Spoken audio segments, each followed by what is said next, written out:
Here's a quick video, go over the backup and restore function with the SIG350. So if you have a sensor fail in the field and you've got some kind of program into it and the PLC is not written to override it, we can make the SIG350 change it so when you have a sensor fail, you can take one straight out of the box, plug it in, and the SIG350 will rewrite it.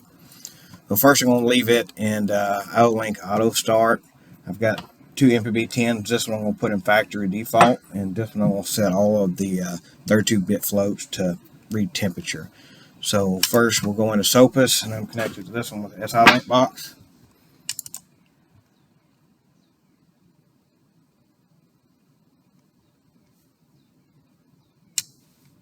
And I'll just make sure it's set to factory.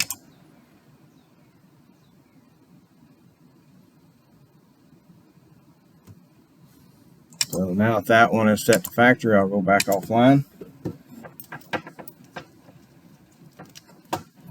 And we'll connect to the other one.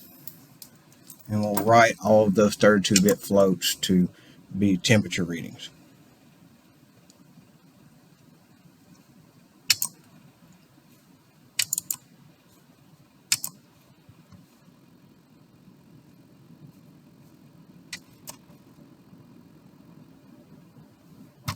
And now you can see all of these are temperature, all four of the 32-bit floats. And now I'll close out of that and go offline with SOPUS. And we'll go ahead and look at our PLC programs. So I can show you the difference in the two. So as I plug in this one, I'm hooked up to port 3 on the SIG350 with IO-Link Auto Start at this moment. Now when I plug it up,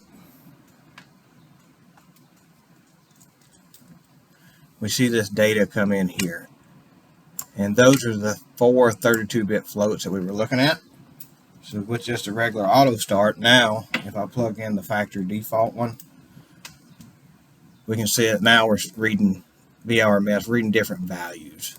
If I go back to this one, it goes back to reading the temperature settings. So if the sensor was to fail in auto start, I would have to reconfigure this sensor via SOPUS or PLC or something like that.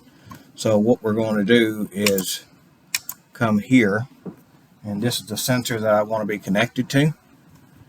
First I'll come to my port. I need my device ID and my vendor ID. I'll take the device ID, copy it. Vendor ID is 26. I'll put it in manual. Backup and restore. 26. Now just copy the vendor ID in there, the device ID. Now we can come back to the PLC, and we see all of those settings are saved. They go away. Now I plug in my new sensor that before was factory default. And the SIG350 has rewritten the parameters on this sensor that was before factory default. Now it is ready to be mounted on the motor and take off and run. Let me know if you have any questions, and hope this helps.